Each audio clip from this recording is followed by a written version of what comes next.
So sa video na ito ay tatalakayin natin kung anong wire ba yung nagdidikit o kaya nagko-contact kapag in-on at in-off mo yung key switch ng isang motorsiklo. At sasabihin ko din sa inyo kung saan nakakonekta ang bawat wire nitong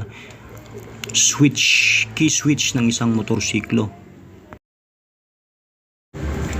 So yung apat na wire nung key switch ng motorsiklo na ito ay ang kulay ng bawat wire na yon ay green, black, red at saka black and white.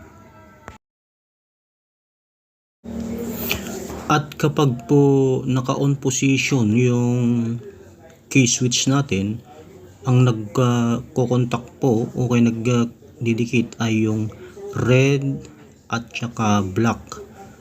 At nagdi-disconnect naman o kaya napuputol naman yung contact ng black and white at saka green kung naka-on position.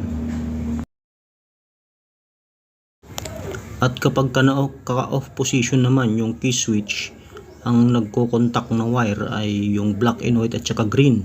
At nagdi-disconnect naman yung contact nung red at saka black kapag naka-off position yung key switch.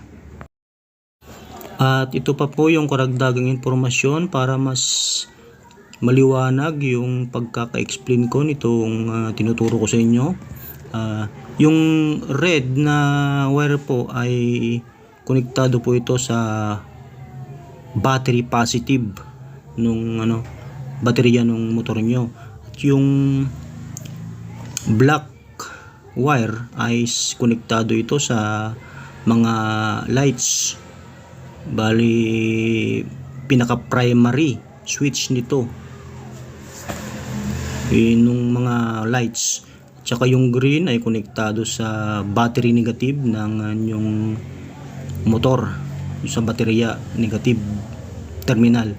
At saka yung black and white ay sa CDI, konektado ito sa CDI, bali pinaka stop engine terminal ito, bali pinaka stop engine ito. Pag dinikit ito sa ground, mag-o-off yung motor ninyo. Salamat po sa panonood ng aking video tutorial. Sana po ay naipaliwanag ko sa inyo ng mabuti itong aking video, aking tutorial.